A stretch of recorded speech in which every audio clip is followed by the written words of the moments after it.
let's sing together. ירושלים של זהב ושל נחושת ושל אור, עלו לכל שירייך אני אור. Shalom, you're joining us for a special broadcast from the Israel Day events in New York. And first of all, let's understand what's going on here in terms of the program. We were ready for a concert, but different programs from above. God wanted us to have a press conference in front of Rabbi Abadi's synagogue, the Safra Synagogue, with the whole team that made this concert possible, and Ambassador Bolton, who's been with us for, 5 years in a row. And he was nice enough to brave the weather and come all the way from Fox over to here. So we're very happy. Because what the main thing is the message. The main thing of the concert is the message, correct. And I'll thank Dr. Brody for making this statement that this is the concert with a message. He's the one who originated that. With my wife, Drora. And his wife, Drora. And What is the message? Adelia Jacobs, Ken Abramowitz. And the message is multi-faceted. One is that the land of Israel is eternally belongs to the Jewish people, given to us by God through the Bible and through Moses. This is our land, and we're not leaving it. We've left it too many times already. We're not leaving it ever again. And Judea and Samaria is the heartland of Israel. We're particularly happy that we have almost 1 million of our brethren in the heartland of Israel, in Judea and Samaria, and Jerusalem, of course, and Hebron, and the Jordan Valley, and the Golan Heights. And we came here to stress that message. Obviously, Ambassador Bolton has been the biggest, I think, critic of Iran over the past 20 years and has been opposed to the type of deal that was We'll talk structured. to Ambassador and you're Bolton going to talk to Ambassador in a Bolton. moment. And the BDS movement, we're here. We're the first group that publicly came out against the BDS movement, the Boycott, Divestment, Sanctions movement. And, we're here in force every year. The weather didn't quite agree with us this year, but next year, hopefully it will. Ambassador Bolton, you're here and you're really a longtime supporter of Israel. First of all, elections are coming close. All talking about Israel, some saying, let's focus on internal issues. What is this election campaign? What is it bringing to Israel? Good times or even more challenging times? Well, I think in the United States, this election is going to be heavily reliant on national security issues. I think we've seen the continuing threat of international terrorism. The nuclear deal with Iran leaves Israel and the United States and all our friends around the world exposed to the threat of nuclear terrorism. We've got assertive behavior by other powers around the world. So I think that it's important that the candidates outline how they're going to keep America safe and how they're going to keep America's friends safe, particularly in the volatile Middle East. And I think that's why on a day like this, where we think of our strong relationship with Israel, how vulnerable Israel continues to be, how the past several years have put Israel more in danger, I just think it's going to be very important for the candidates to articulate how they're going to change that policy. So what are we hearing so far?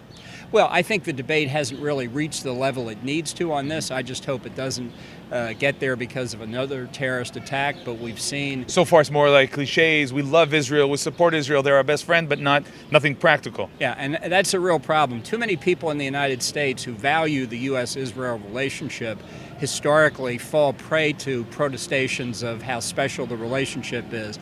Rhetoric's cheap, action is real. We need to provide adequate defense capabilities to Israel. We need to make it clear to everybody in the region that we're going to stand by Israel. It's not negotiable. I think the next president's got to abrogate the nuclear deal with Iran. I think we've got to tell everybody we think it was a strategic mistake for the United States. And we are hearing more criticism from Donald Trump. Yeah, and I think we're working in the right direction there. But it's important to understand Iran is never going to comply with this deal. They didn't intend to comply with it when they signed it. They're not complying with it now. They're not going to comply with it in the future. So that the threat of deliverable nuclear weapons, which is already very close in the Middle East, will come to Europe and the United States soon enough if we don't take action. So with all due respect to flags and music, we need action. Well, I think the United States, by withdrawing its interest from the Middle East, which is what's happened over the past 7.5 years, I'm being polite now, has helped contribute to the region's descending into chaos and anarchy. We've gone from a situation where there's a crisis here and a crisis there to where the entire sweep of territory across North Africa and the Middle East is on the verge of slipping into outright hostilities. That leaves Israel incredibly vulnerable. The reach of al-Qaeda and ISIS worldwide is clear. And I think the Iranian regime's continued devotion to international terrorism and its pursuit of nuclear weapons puts them in a position to make those weapons a threat, whether they have ballistic missiles to deliver them or not. This is extraordinarily serious. It's not something you can sweep under the rug. It's something that needs America's urgent attention. You know, the problem with you is, Ambassador Bolton, you never end an interview saying everything's good, everything's perfect, but that's why it's important to hear what you're saying. I like to say I spread sweetness and light wherever I go. Sweetness and light, and a few things to be careful about, to be aware. Mr. Abramowitz, hi, how are you doing? You're here again every year. First of all, what's important for you? Why is it so important for you to be part of events like these? Well, there is some big issues that aren't being addressed properly in the media, and people aren't so well educated about it. The Iranian agreement, so-called agreement that Ambassador Bolton discussed, is we never had a serious debate about that. And as a result of that, in America's release of about $100 billion of fund, America has become the #1 financier of terrorism in the world today. Americans don't know that. Americans would be outraged to hear that. When Americans do hear these messages, because they are being conveyed, do they hear, do they listen, do they understand, or no, it's not really so terrible, do they tell you you're exaggerating? Well, one of the lessons I've learned in life, it's important to have a big microphone. Arut Sheva has a big microphone, but a president has the biggest microphone in the world. So in terms of the candidates that were... Yeah. So that's why it's very important to get the right candidate, because then you'll have the biggest microphone in the world. Is there a right candidate today? Well, I divide the world up into good and evil. I'm a very simple person, and Hillary's evil. So Trump, by definition, becomes good or as close to good as you get. Hillary would just be a repeat of President Obama's failed administration for 7.5 years. We don't need another 4 or 8 years of failure after 7.5 years of failure. Do you agree with the perception that it will be challenging, also Donald Trump? Well, there's two challenges. One is the challenges to become president. That's challenging, obviously. And the thing is Israel working with Mr. Trump. Well, Israel has a stated policy of seeing whatever candidate shows up in Israel. So if Trump wants to come to Israel or Hillary comes to Israel, I'm sure they'll get total access to the government. Israeli government tries to stay out of U.S. politics for obvious reasons. Democrats and Republicans come and go, but the friendship between Israel and America should be strong, whoever is in power.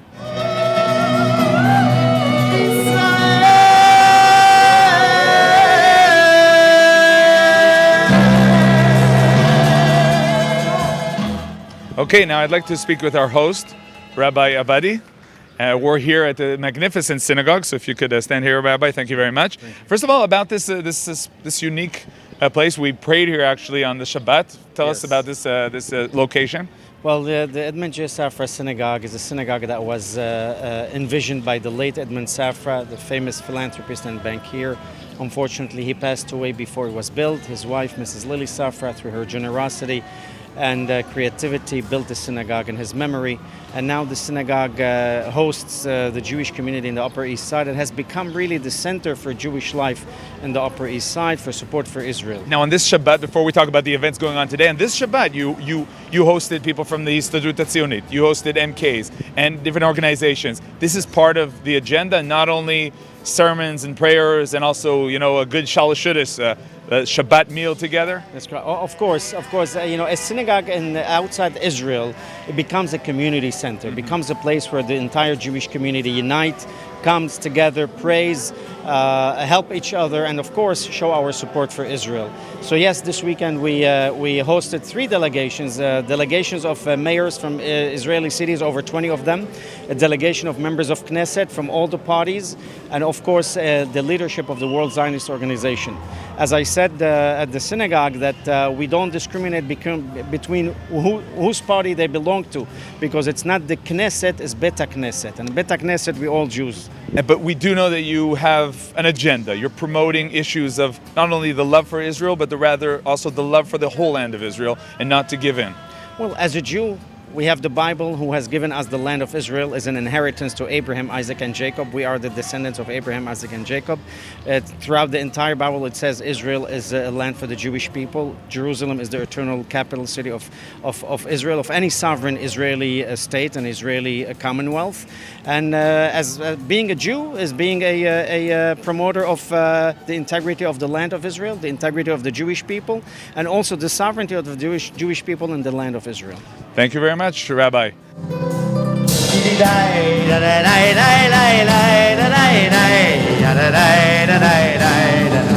we go. Dr. Paul Brody, as we are really looking at all this and hearing these inspiring words, how would you, look at the things that have been changing throughout the years? Are things becoming more challenging, becoming worse? We're seeing what's going on with the BDS. It's coming to America. It's coming to American campuses. It's becoming more challenging working and promoting Israel in these days. Well, I would say that as Dr. Frager, the organizer of the concert for so many years since the beginning, has stated, and my wife and I, Drora, were the chairpersons for the last 11 years, we've noticed significantly, along with Odelia Jacobs and all the others, Odelia is the media coordinator, that the BDS is becoming intensified across America on the college campuses. It's taking over CUNY. My daughter happens to be a student senator at Queens College. That's one of the remaining parts of the colleges of CUNY that has not been infested with BDS. So we have an extra special mission now to counter the BDS, and that's being done, of course, with the help of Ambassador John Bolton and everybody who's standing here. It's very challenging. We've had many rallies against the BDS with Richard Allen and Jeffrey Wiesenfeld, and it's becoming more difficult. Ambassador Bolton, I'd like to ask you if you can come over just for another question about the BDS. You know, at the beginning when it began, when we were talking about the BDS, there was some sort of policy or some sort of attitude where we shouldn't relate to the BDS, because as you relate to the BDS, you make it become a big campaign, you make it bigger than it is. Where are we holding today? Where are we holding today? Today it's there and it's real and it's big and it needs to be fought against as a battle? Well, I think it needs to be understood as an ideological effort on the part of the opponents of Israel to delegitimize the state itself. This is the contemporary counterpart of the Zionism is racism movement of the 20th century, and it's intended step by step to prevent Israel from defending its legitimate interest, its very legitimacy as a state. So I don't think you should ignore the broader implications, whether this policy is agreed to or that policy is criticized. All of these things are worth engaging in, but to do it in a systematic, comprehensive, and perpetual fashion to prevent the fundamental ideology from taking hold. And I have to say, in Europe, it's very successful and spreading, and it's gaining more traction in the United States, particularly in the universities. So this is something. How do you relate to the attitude, the idea of boycotting the boycotters? Let's hit them back with their weapon. Well, I think that's certainly one step that needs to be taken, but I think it has to become a more political issue in the United States. This is an effort to affect American foreign policy in a very fundamental way. We're seeing, by the way, the EU saying that officially, legally, BDS is kosher, so to speak. For example, if you say this product comes from Judea and Samaria, they say we have to. It's legal, and we must, put some sort of tags on the products. That we're not talking about ideology, we're talking about legal issues, so to speak. Well, I think it's ideology cast in legal terms. This is, again, part of a larger issue sometimes called lawfare, which is a masquerade for criticism of Israel and itself an effort to delegitimize the Jewish state. So if you don't understand this broader strategic context, if you will, you can't fight effectively against it. Now we're talking about anti-Israel, and the big question is this anti-Semitism? Well, I think it is anti-Semitism. I think it's impossible to disguise it. You can call it criticism of a state's policies. You can call it an opposition to imperialism. You can call it a lot of things. But when you get right down to it, when you think back to the foundation of Zionism as racism, it was fundamentally anti-Semitic. And the fact that it has emerged again in the context of the United Nations shouldn't surprise anybody. What worries me today is it's spread had within the United States after everything that this country has done, after the efforts made in World War II, after the founding of the State of Israel, on and on and on, and now it's respectable again. So it shows why you need eternal vigilance on this subject, and it's why we need, I think, more leadership from people who want to be political leaders in this country. I would like to note that it is to the credit of Ambassador John Bolton, who was just speaking about BDS and, of course, the Zionism is racism, resolution at the United Nations that lasted for 19 years and was finally struck down thank God, of course, thanks to Ambassador John Bolton. So he is intimately involved and aware of what the BDS movement and lawfare is all about. And he, believe me, is capable of, once again, I think, defeating BDS as he defeated Zionism as racism. Friend and activist. It's not enough to be a friend. Rabbi Kalimnik, you're here and you were supposed to sing. You want to sing for us? I could, yeah, definitely. I don't know, we're going to sing now, but when you come sing? to sing on a day like this, what is the message? It's Jerusalem Day. You know what's going on in Jerusalem these days. I came from Rochester, New York to be here. I'm a rabbi up there, and the excitement that I know the entire Jewish people have on this day, all the schools coming together, being in Central Park. The message is Achdut, it's being unity. Together, it's unity. Mm-hmm. It's a support for the state of Eretz Yisrael, of Israel. It's showing our love to every single Jew across the entire world, because without Israel, where would we be? And it's remembering the Nisim and Niflaot, the miracles that God performed, really, through Tzahal, through the entire country of Eretz Yisrael on this day. We remember this, we recited Hallel this morning, and we sang to Hashem for this incredible day, this day which is on Chavchet Iyar, the koach of our people, Koach, Yom strength. Yerushalayim. Great.